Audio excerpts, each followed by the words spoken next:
Hello, everybody. Once again, my name is John D. Healy. I do a podcast called It's Good to Talk, and it is. People know me because I produced this book by Tony McGurn. That's how it all started. It's also on audio now, so you can get it on audio or buy the book on Amazon. I will warn you, it does have some adult content, so watch out. I'm also sponsored by Liffey Moving Company. They're around as long as Jeopardy, almost 50 years, coming up soon. I interview many special guests, and today my guest is no exception. Her name is Alex Corchava, and she was born in Bulgaria. Alex, good to meet you. Good to talk to you. Tell us about yourself. Thank you so much for having me, and I'm looking forward to check out the book. So as John said, my name is Alex Kocheva. I come originally from Bulgaria, but I have been living in New York for the past, 18 years. And I'm a classical pianist and a piano teacher. I do lots of music. I teach full time. So at the age of 5, you started playing the piano or learning to play the piano, yes, yeah. Yes. And what inspired you, or who inspired you to play? Was your mother, father, someone influenced you? Yeah, it's funny. Like none of my parents are musicians, but my grandfather, I don't know why, he bought a piano.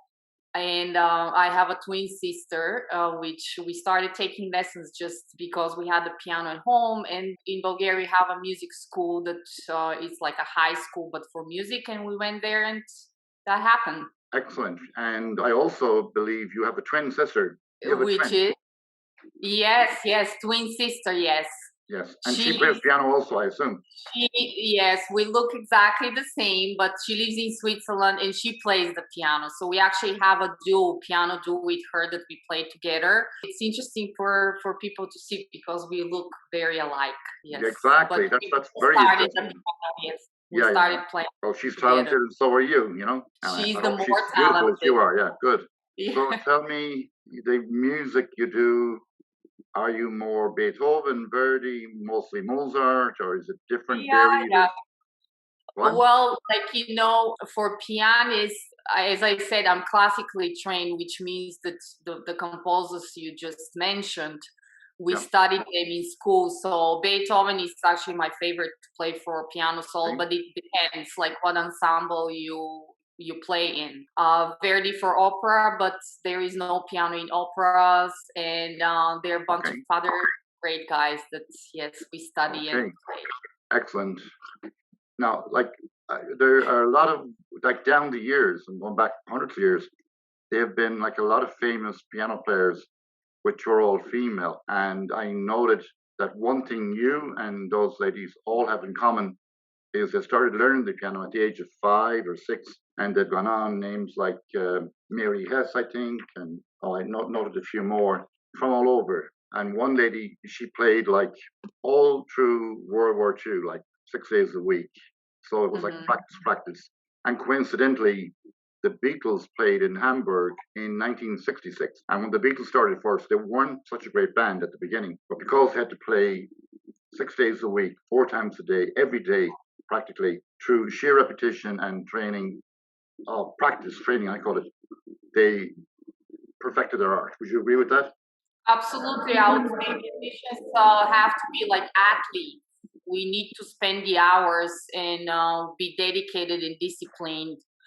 Because if you don't do it every day consistently, we don't have a day off.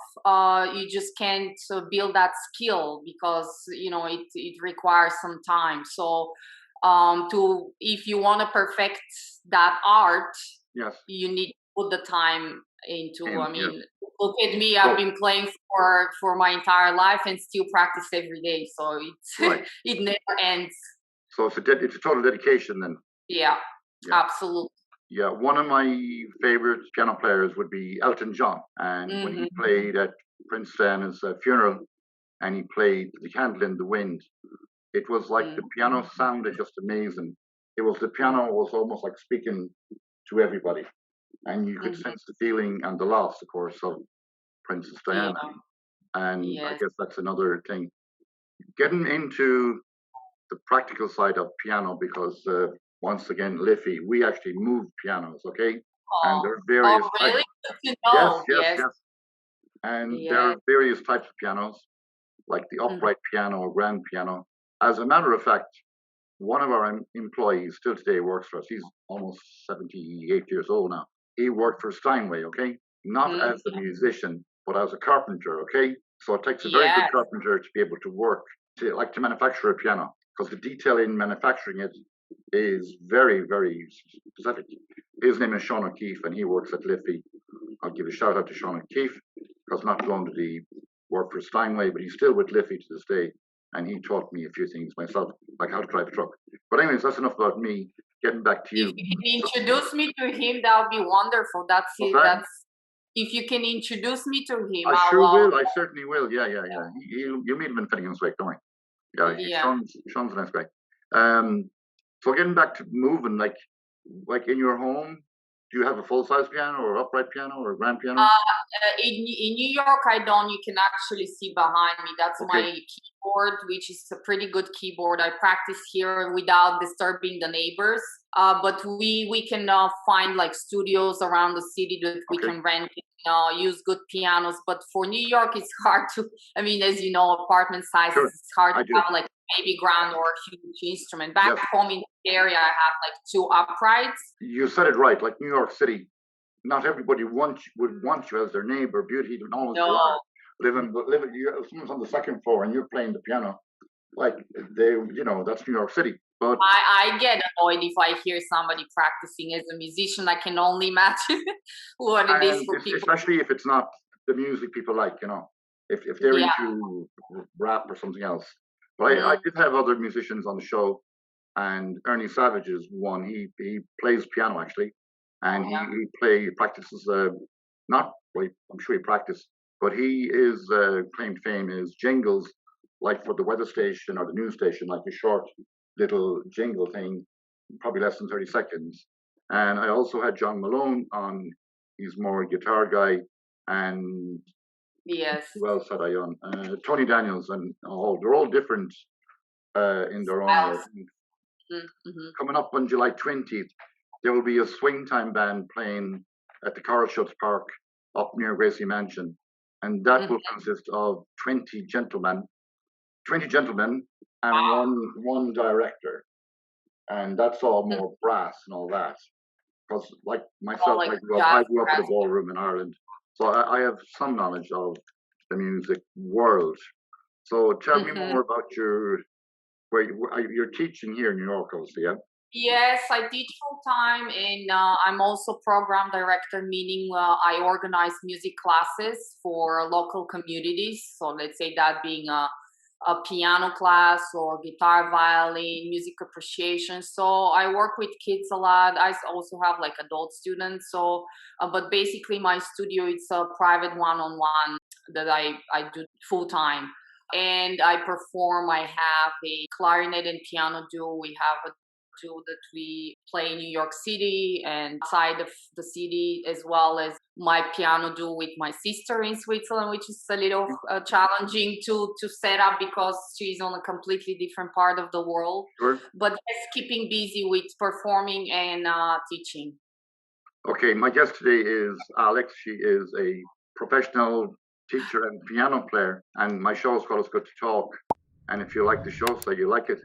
I also had another guest on here a number of months back, Ed Malone. Different completely. He went to Paris to study how to be a clown. So he's a professional clown, yeah. So he now teaches how to be a clown here in New York, right? And I asked him this question, which I'm going to ask you as well. Like someone my age, older adults, right? Like, can you teach me to be a clown? I said to Ed, or am I just like a natural clown? So he said, I'm a natural clown. But if I was to go to you, say, to learn how to play the piano, it's probably more difficult to teach me how to play the piano than a young kid. No, not at all. All depends on your dedication and your goals. But as I said, I have adult students which I admire actually a lot, and they started later on in life. They can easily learn. I mean, Really? everybody goes their own speed. Some people just learn faster. Some. Well, I do have. I'm told I have piano fingers. Yes, I can tell. Long, nice. That helps. Yeah. Yes. Yeah, that can help. Yeah, and everybody likes to know, my guess, because I always ask like very direct questions and all that. Like, if I was to go for lessons what would be my investment? Would I have to go like 4 or 5 times a week? And how much would I have to invest? That's Money-wise, dollars. great question. Money-wise, I mean, money-wise, it's gonna be a huge investment because Right. as you said, you have to continuously doing it. You can't like take lessons 3 times and then be done with it. And I was like, oh, I know it all. So if you decide to start learning, you should think like years of dedication on a weekly basis. You practice on your own. You know, you don't have to invest so much in an instrument at first, but you see your tutor teacher once a week. So it's like as I said, like sports. You need to go to Yeah. practice. Now you're beginning to sound like Adam Cardona. He owns Elite Healing, and I go there for personal training. And he has warned me. He said, "You just can't expect to come here 3 or 4 times, and Yeah. I'm going to do magic." He said, "You have to work and put the dedication Yes. in." And Hmm. actually, he's on my podcast as well. Adam Cardona, Elite Healing. He is a medical and sports massage therapist. In case you ever hurt your hand. Let's see what other questions we have for you. Oh, you have an album out. Have you recorded? Yes. Tell me about that. It's maybe 15 years ago now, so I guess it's time for another album. Our album is called Ad libitum. Ad libitum in a musical term means if you wish. Yeah. In a way, I don't know how to translate it in English exactly. I But was looking at the name and I was trying to go back because I studied Latin 100 years ago. So I knew it meant free something, or like if free. you desire, if you wish. Yeah. If you decide, if you wish, you can Yeah, only do that's it good. if you wish in a way. And if somebody wants to purchase that album, could they buy it now on like my book on Amazon? Not on Amazon, but you can go to iTunes and Okay. yes, you can go there and should be there. Amazon, that's a good question actually. Maybe I should put it on Amazon. You should, yeah. And also following up from that question, that's your first album with your sister, I assume, is it? Yes, it's Okay, for excellent. hands to piano music, which we made with love, and it's full of French music that we recorded, as I said, around 15 years ago, and it's a special project for us. So yes, so it's if you have time, go and listen to it. Podcast is called It's Good to Talk. My guest is Alex. She is a professional piano player and school teacher, and piano teacher, and all that. I will have a quiz at the end of the podcast today, and I'm going to be giving away lots of prizes. And all you have to do is guess an answer, email me the answer, and I'll send you more things about it. So, if my listeners wanted Alex to see you perform someplace, have you any performances coming up? Like, in public. I also saw you played at Carnegie Hall. Mm-hmm. You played at Steinway Hall, right? Okay, yes. When did you play in Carnegie Hall? That was maybe 2006, a while ago. Yes. Was it a part of a bigger group or just you? It was it's a part of a bigger group. I played like one piece out of like I can't remember what was the concert exactly, but I played with a clarinet player on that day. Okay. Yeah. And you played in Steinway Hall. Steinway Hall, yes. Wow, yeah. John, you Googled me. No, I didn't Google you. No. I believe me, I know a little bit about everything. I don't know everything about everything. And that's why I have to ask questions. Because if I appreciate it because for the audience, I never said any of these to John. So no. I have to ask the questions. That's my function here. Yes. I don't know all the answers. Yes. And when I know all the answers, people change all the questions. So I'm always shortchanged a little bit. Yeah. So it's good talking to you. I'll come back to you in a second to see if you have any more questions to follow up, anything that I missed. But the quiz today for my listeners is actually a photo of me at the piano. I didn't say I'm playing the piano, but you have to figure out where this photo was taken. So can you see the photo, Alex? I can, yes. Okay, the photo was taken December 15th in 1993. It's on my birthday, so it's young me sitting at a piano, right? And from the clues in the picture, my audience has to send me an email and say, where was this photograph taken? Okay, and it is me, by the way. I look younger, obviously. I was very young there. So there's some clues in the photograph, and it's a very nice piano actually. And I didn't. Yeah. Yeah. So email me jhfornews@yahoo.com if you know where this picture. I have 20 prizes to give away. Wow. 20 prizes to give away. I'll come back to you, Alex. That's a giveaway because I don't usually give away anything to my listeners except talk. But let's see, what else have we talked about? We can talk. I mean, I don't know. We can talk about music. I want to hear about your book. Actually, I didn't know that you wrote a book. Oh, the book is on Amazon and all that. And yes. Now you're talking to me. You're asking me questions. The book is on sale on Amazon. It's Tony's life from the age of 1941 up to recently, and now it's actually on audio as well. And like what you said, it took a lot of work to get the book published. It was like a couple of years into it. Quotation today from Joan Deedy, and she was a writer. Her husband died and her daughter died. And her quotation is, "Do not whine, do not complain, work harder, spend more time with friends and friends alone." So that's just like you. You work hard and you don't whine, you don't complain, and you just do what you have to do. And it takes a total dedication, and you have to enjoy what you're doing. So I enjoyed producing the book with my friend Stoney. Otherwise, it would have been a torture. It's I mean, anybody can write a book. And I'm not sure about that, but I do have a podcast in this group. It's Good to Talk, and I explain how to write a book. So my listeners can go to that one. And a lot of people liked it because it explains the whole process of writing a book. Like it should have a beginning, a middle, and an end. And of course, proofreading is important. It's probably like you perfecting notes. You have to perfect, Yes, I was about to say earlier when you say, oh, it's dedication and a lot of practice, but I like what you just said. If you really like it and that's your passion, you have to love it, necessarily feel like, oh my God, this all that time, I need to invest. No, you must enjoy it. Yes, but so you're kind of a teacher yourself, I can hear, like, teaching people. Tell me, sometimes I offer words of wisdom, sometimes, but it's good to talk and it's nice to hear. And as I always quote Miss Piggy, it's like, I don't care what opinion people have of me, but if you say I'm awesome, I agree with you. So that's a quotation from Miss Piggy today. So Alex, I did ask you, where can people see you perform? Have you any events coming up?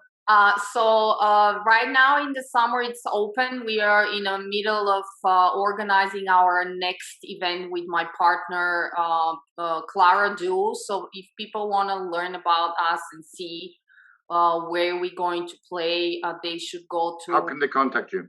They should go to Clara Du from Clara Schumann. That's how you spell it. But it's anyway, claradu.com. Okay.